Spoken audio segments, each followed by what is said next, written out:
अस्सलाम वालेकुम दोस्तों, मैं हूं सजाद सरवर और आप देख रहे हैं हिस्टोरिकल मोमेंट्स। हम बात कर रहे थे सुल्तान महमूद गजनवी के बारे में। 1 नवंबर 971 मुताबिक 10 मुहर्रमुल हराम 357 हिजरी के रोज़ उम्मते रसूल सल्लल्लाहु अलैहि वसल्लम का वो मर्द मुजाहिद पैदा हुआ जिसे तारीख़ बुत शिकन के खिताब से पहचानती है। ये है सुल्तान महमूद गजनवी।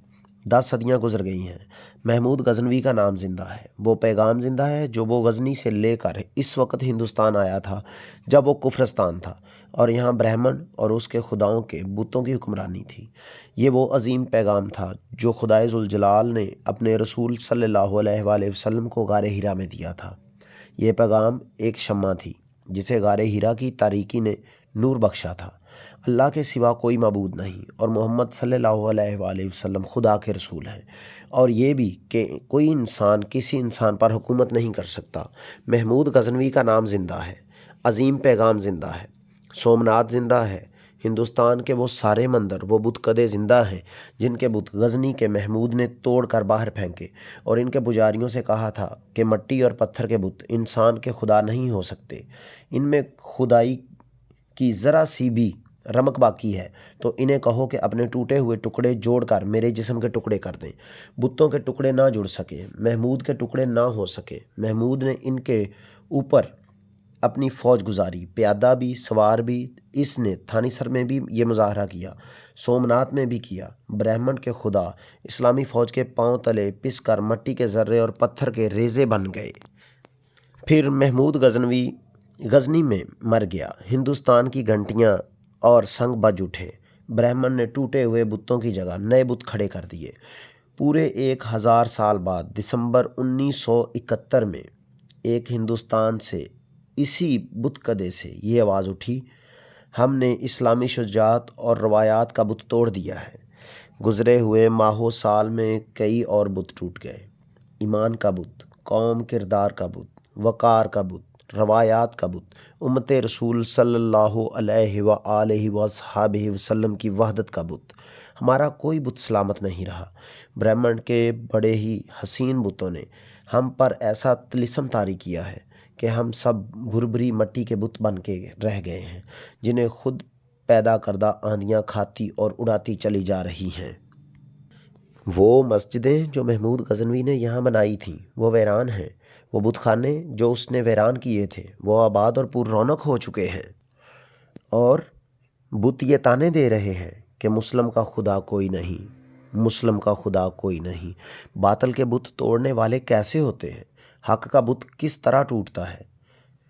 इन सवालों के जवाब ढूंढने के लिए माजी के इन तारीख गोशों को खोजना ज़रूरी है जिन तक तारीख़ की आंख नहीं पहुंचती, और चूँकि इन गोशों तक तारीख़ की आंख नहीं पहुंचती और सच्चाई इन्हें गोशों में होती है, इसलिए बातल इन गोशों तक तारीकी के ज़्यादा दबीज़ पर्दे डाल देता है कि सच्चाई दबी रहे।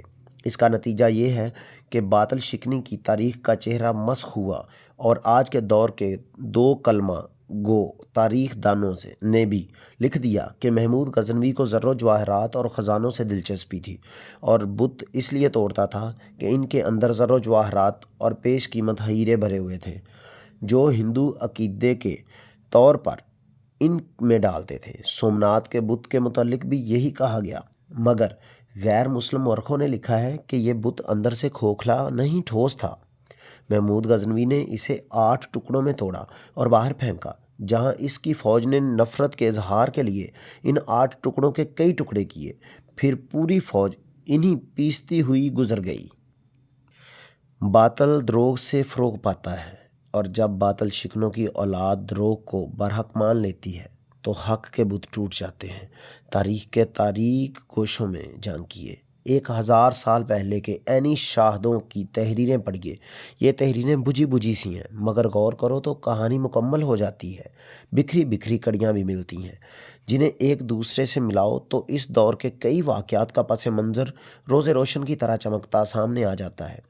तारीख़ का चेहरा बिगाड़ा नहीं जा सकता, तारीख़ को झुटलाया नहीं जा सकता, जिसमें शहीदों का खून और मज़लूमों का खून रच बस जाता है। इस मट्टी के ज़र्रे बोलते हैं। शहीदों और मज़लूमों की रूहें मट्टी को ज़ुबान दे देती हैं। पाक मट्टी की आवाज़ें सुनने के लिए ईमान की बसीरत का होना ज़रूरी है।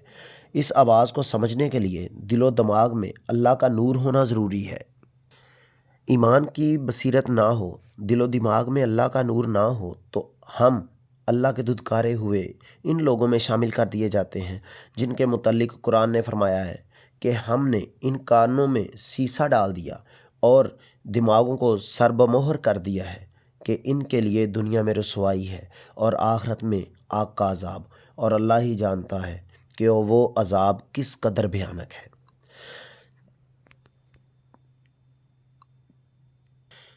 پیارے دوستو، 940 سے 2-4 سال پہلے یا 2-4 سال بعد کا واقعہ ہے۔ ایران کے بادشاہ نوشیروان عادل کا سنہری دور مدت گزری ختم ہو چکا تھا، اور اس سرزمین پر اب ان حکمرانوں کی حکومت تھی جنہیں انصاف سے نفرت اور امریت سے محبت تھی۔ وہ بادشاہ تھے اور انسانوں کو اپنا غلام سمجھتے تھے۔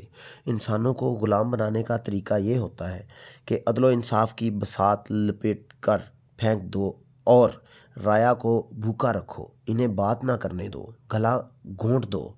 انصاف اس سے کرو جو بادشاہ کے گیت گائے، خوش آمدیں کرے، وزیر اور مشیر خوش آمدگیوں کے ٹولے سے منتخب کرو۔ انسانوں کو اس قدر تنگ دست رکھ کر اس حال تک پہنچا دو جہاں انسان کتے کے منہ سے ہڈی چھین کر اپنے بھوکے بچے کے منہ میں ڈال دیا کرتا ہے۔ ایران کے اس بادشاہ نے عدل و انصاف کو ملک بدر کر دیا اور نوشیروان عادل کے لگائے ہوئے شجر کو جڑوں سے اکھاڑ پھینکا اور اس کے خاندان کو مجبور کر دیا کہ وہ ایران سے نکل جائیں۔ چنانچہ یہ لوگ ایران سے نکل کر ادھر ادھر بکھر گئے، عرش سے فرش پر گرے تو جدھر کو منہ آیا ادھر کا رخ کر لیا۔ ذریعہ معاش نے انہیں بکھیر دیا، خانہ بدوش کر دیا۔ انصاف کے علمبردار بے انصافی کا شکار ہوئے، بڑے مرتے گئے اور بچے جوان ہوتے گئے، اور نسلیں روپوش اور نمودار ہوتی رہیں۔